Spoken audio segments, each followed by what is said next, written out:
Welcome to episode 42 of Success Wisdom. Each episode we provide the answer to the life, the universe, and everything. Today we are going to be looking at the NBN Burst Economy card from Whispers in Nalubao. Standard procedure. This is a fairly decent Burst Economy card in my opinion. Let's compare it to the baseline of Hedge Fund. To get plus 4 credits, just like Hedge Fund does, you need to call 2 of a kind. That is to say, name a card type that the runner has at least 2 of in their grip. That way, you will earn 4 credits from standard procedure. You're paying 0 to play it, so it earns as much as a hedge fund. But, of course, if you're on point and pick a card type that the runner has 3 or more of, you are rolling in cash. It provides more than an IPO does without even needing the 8 credit threshold. So that's really good. And I think this is just a better card than bias reporting for a lot of reasons. Most importantly, is that as a burst economy card, you want to play this card early, and you can't really do that with bias reporting. With bias reporting, you know it's something that you can only play after, say, turn 3 or 4 when the runner has set up a lot of resources and or programs. Whereas with standard procedure, as long as the runner runs early on, you can fire this off fairly reliably. Which brings us to its first downside, the one in the red box. You need to force the runner to make a run, otherwise standard procedure can never fire. It has that condition there. So it's no sweep. You can't play this on turn 1. But if your deck is the kind that can induce the runner to make early runs, you can potentially start rolling in cash very early.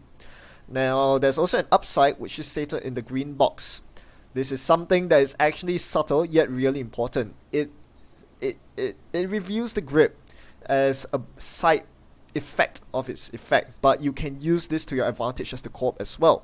For example, if you review the runner's grip and realize that they have no decoders, no access to decoders, and no tutors like self-modifying code or special order, then you're free to go. You can install an Enigma, you can install an agenda behind the Enigma, and you can be fairly sure they have no way to get in, so you can score it next turn. That is a very valuable piece of info to get, and yeah, that just ties in together very well with what standard procedure does. You know, it gives you money with which to rest ice and score agendas. So it's a multi-use card that has a condition that isn't too strict. All you need to do is to construct a deck that can take advantage, that can induce runs, and that we're gonna do with CTM because that immediately comes to mind. CTM is the kind of deck that you need to run against. Oddly enough, even though the threat of hard-hitting news is there, you cannot let them get powerful assets like Rashida off. You can't let them score AR enhanced security without being protected by ice. So yeah, these are the cards we are going to play that will really help induce those runs so that we can fire off standard procedures. And CTM is also the kind of deck that runs cheap gear check ice that you can jam Rashidas and AR enhanced securities behind. Basically what I'm saying is that even though it's not an asset, it gels very well with what NBN CTM is trying to do, which is why we're going to play a deck that looks like this.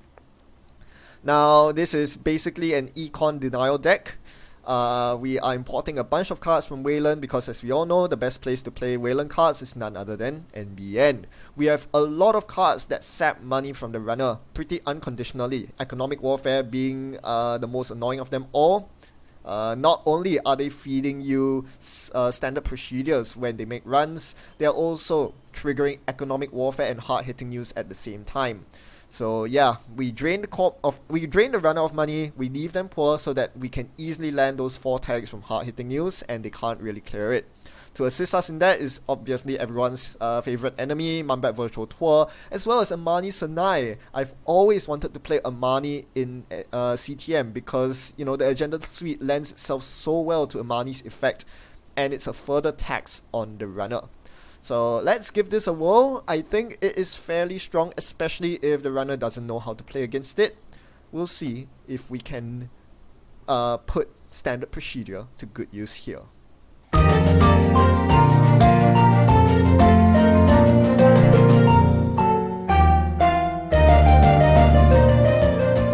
As mentioned in our playthrough with Namamaya coaching me, we know that we want to see high value targets in our opening hand, cards like Rashida Jahim, AR Enhanced Security, and Commercial Bankers Group, which is why I mulligan And I got the nuts. I have Rashida, I have a Turnpike to protect the Rashida, and I have hard-hitting news in case my opponent decides to run. This is going to be a pretty good opening, except that my opponent diesels into an indexing right here.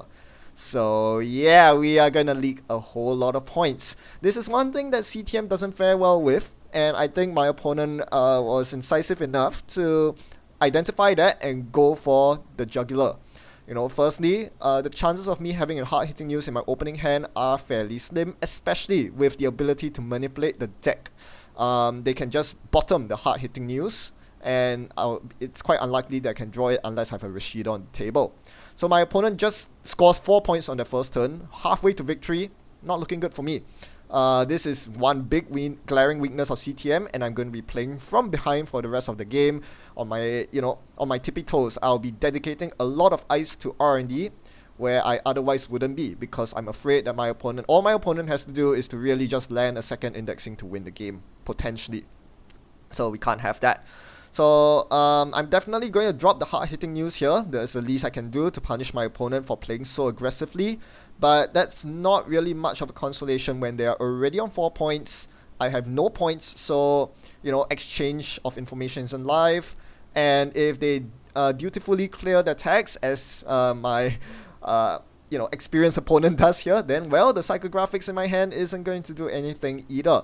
At least this will stave off the pressure for a couple of turns, as I use Daily Business Show to attempt to draw into further power cards. I find a standard procedure which I would love to play. I need the money now. Obviously, my opponent did not make a run last turn, so I'm stuck here with a 15 minutes. Okay, so I'm looking at my opponent's board state. I know they have 2 tags and 2 credits. They must be worried.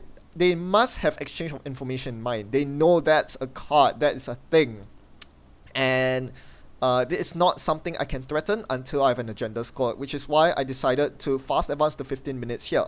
This compels them to clear the tags this turn. Credit, clear tag. Because if they don't do that, I can threaten the exchange with their global food, which would put me back in the driver's seat. So yeah, that was my intention, to threaten the exchange so that they'll be forced to clear tags this turn instead of running. And even if they do run my R&D, I do have the resistor on it to guard it. So even though I'm on 0 credits, make no mistake, I can still easily defend my R&D. Resistor is pretty nice when you're on 0 credits. My opponent curiously runs HQ here. I question that decision a little, because you're tagged, you could trigger QPM, Quantum Predictive Model, and that's a free agenda for me. But I realized why. They were playing Tapworm. They wanted to get the Tapworm down because that's their economy. Unfortunately for them, they should realize that I'm on 0 credits, that Tapworm's not going to do anything. I'm in no hurry to purge. Instead, I'm going to gain my money thanks to their run, which activated Tapworm. It activates Standard Procedure too. The standard procedure is to call resource against Haley. Haley decks love running lots of resources that they can install multiple of with a click. They show me SacCon, Hunting Grounds, and Daily Cast, which gives me a whopping 6 credits from 0 to 6. My opponent did not see that one coming. Alright, I'm gonna take advantage of that by jamming a Cali testing in the remote. Now that I was debating between AR Enhanced Security and Cali testing, I decided on AR Security because it was unlikely that my opponent would be hammering HQ. More likely they would run server 1, and I wanted them to not hit an agenda. I want them to be forced to trash the Cali testing, which is bad for the tempo. So they do not run next turn. They clear the tags dutifully. So with my 6 burst credits from standard procedure, I'm able to use Kelly testing, which is quite expensive, to score my AR enhanced security. This is huge. This agenda is absolutely necessary. One that I want to score early, even if it brings me down to 2 credits. My opponent thinks that I'm on a low credit level, but I can still threaten ice here. Resistor. Well, it's going to cost them 1 credit to run R&D here. I'm hoping they don't have a second indexing, and they show me they don't. If they did, they would bounce out, play indexing, and run R&D again. They could afford that. So, right, they don't have an indexing in hand. That's really good for me. Well, I knew that because I played standard procedure. Yeah, so the info gain is really crucial there. When I use standard procedure, I saw the hand had no indexing. So using just a resistor on R&D, that's a fairly safe play. Now my opponent begins setting up their resource rig. Daily cast, very important for getting money there. So that gives me time to set up my money as well. I trigger Rashida Jahim, bearing Global Food with Daily Business Show. Daily Business Show doing a lot of work here. And I draw into a project view. This is an agenda I would like to score now, and I think I can. I now have 6 credits thanks to Rashida's triggering. It gave me 3 credits, which was huge because this allows me to protect my build with a heart and the run in Enigma. My opponent doesn't have the decoder out, and they're super poor. There's no way they can contest this build. On my last click, I decided to show up R&D, not with an ice, but with Mambat Virtual Tour. I'm kind of worried that my opponent will just hammer R&D from now on with Inti, and without a second hard-hitting news, I can't punish them for it. So I need to force them to trash the Mambat Tour if they are running R&D. Make R&D look that much more scary, deter them from making single R&D accesses, because that's how I'm going to lose the game. Don't forget, they got to 4 points on turn 1. They are still very close, within reach of a victory. So, yep, my opponent runs HQ, but not my remote, so I can easily score the build here. I could play the hedge fund first, but I was in a hurry to get the Amani Senai trigger. This slows them down big time, forcing a trace 3 on my opponent. My opponent makes a pretty gross mistake here of not beating the trace, even though they easily could, because you either pay 3 into the Amani Senai trace or get your daily costs bounced. That is a loss of 3 credits of investment, but it's also a click loss because daily costs cost a click to install. My opponent did not beat the trace. Their daily cost gets bounced back, and they're not going to get 2 credits from it at the start of their turn. I think this was the wrong decision from my opponent. Kind of mitigated by the fact that they are Haley at the end of the day. So while they installed the daily cost, they got their Proco down as well. So that was very nice value from them there, able to drop both resources and then start Procoing up. Unfortunately for them, it's already turn 8. The Proco came way too late. As my daily business show continues filtering my deck, and I find my exchange of information. This is my ticket to victory. Exchange of information swings the tables very hard. As much as I want to score a second AR Enhanced Security, which puts me on 5 points, threatening match point, I felt that exchange just makes more sense when my opponent has a Global Food in the score area already. It's not like I don't have anything to jam at this point. I could jam Kelly testing in the remote. If I top deck a build next turn, I can still score it. I'm kind of poor, that's a problem, but thankfully my opponent makes the biggest mistake of the game here. They run my remote last click. This was completely unnecessary. I'm on 2 credits. I have no money generating assets or upgrades here. I cannot score the item in server 1 even if it was a build. I would need 1 more turn. They could easily sit back and try to contest it next turn. By going for it this turn, they exposed themselves to the peril that was Turnpike. Without enough money to beat the trace, they were forced to end their turn with a tag for sure. They were 1 credit short of beating the Turnpike trace, and all they did was access the Kelly testing. Well, they were forced to trash it as well. I mean, they're not forced to, but they might as well, right? Because they have misdirection on the table, they can conveniently clear all the tags next turn. But, well, ending your turn with tags is really bad at this juncture of the game. Now I have agendas in my score area, we can do the exchange swap, and this completely switches me into the driver's seat. We were both on 4 agenda points, but in that span of that 1 turn, I'm now up to 6 agenda points. I reduce my opponent to 2 agenda points. They need 3 more agendas to win. I just need 1. And with shuffling the 15 minutes back in deck, I can potentially win off a fast advance 15 minutes at any point during the game. With that 1 move, I'm basically looking to win this game. There is hardly anything my opponent can do to stop me at this point because of that gross mistake, ending their turn with tags. So when I drew the QPM, I was like, yep, that's it. Jam it behind the Turnpike, which they have no easy way to break, and we'll call it a game. I'm on 3 credits, I can score it next turn. If they do contest it, as my opponent does here, in a valiant attempt to salvage this game, all I need to do is to win the Turnpike trace. Not too hard to do. Right, so they draw up. But they are very poor. They are only on 6 credits. They don't have a sentry breaker. All they have is a decoder, a fractor, which can get past my alter enigma, but I'm still resing the enigma here. It costs me all 3 of my credits, but it forces them to break. They're kind of forced to break both subroutines here. They don't really want to lose a click, and that's, the start of the downfall. They're gonna go down to 4 credits, which means that, and now down to 3 credits, which means they have no chance of breaking the turnpike trace. So as long as they access the QPM here, I'm gonna win. And that's exactly what happened. Some of you viewers might be taken aback by the fact that despite packing a hate card in misdirection, my opponent still lost the game.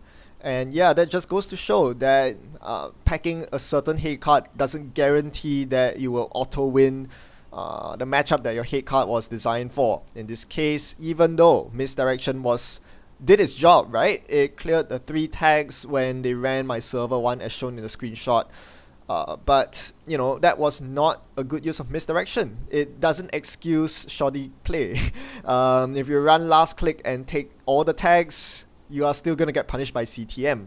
And, you know, this is not... I'm not like totally criticizing my opponent or anything, because I experienced this firsthand myself. If you remember, I published a previous video in my Kumalo game versus Jesse Marshall's CTM. I did the exact same thing. I packed misdirection thinking that it would give me a leg up against hard-hitting news decks, and it did. It did a lot of work, but it did not excuse me for my shoddy gameplay.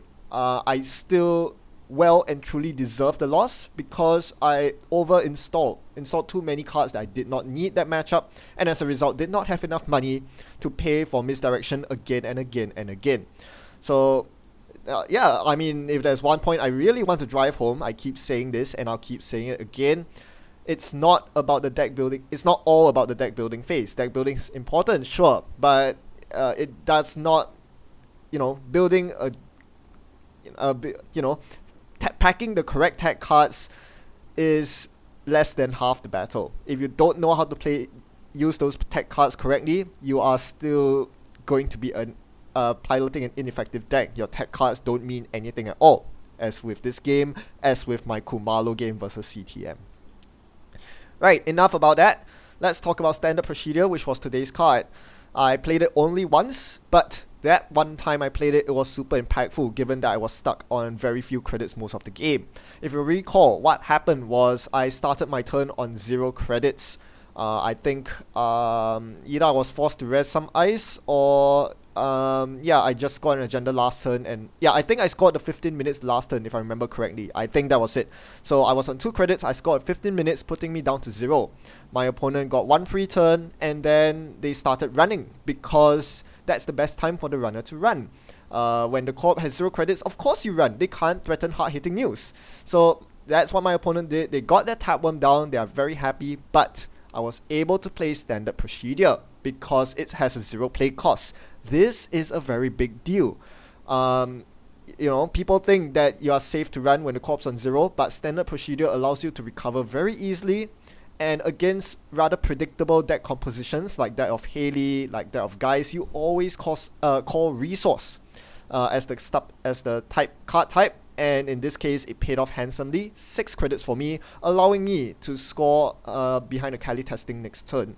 I wouldn't have the money to do that otherwise. So standard procedure, super effective, baited my opponent into a run to trigger standard procedure. A lot of good stuff there. You'll also notice that because I was operating on so few credits for the entire game, I absolutely denied my opponent's tapworm. I didn't give 2 hoots about their double stack con and tapworm opening, which is usually the nuts against most other corps. This CTM deck doesn't really care. All my eyes are 0 or 2 to res, except for the Endless Oiler and Toll Booth. But hey, I didn't need them this game. R&D was sufficiently protected with a resistor, and I knew indexings were not coming because I reviewed their hand with standard procedure.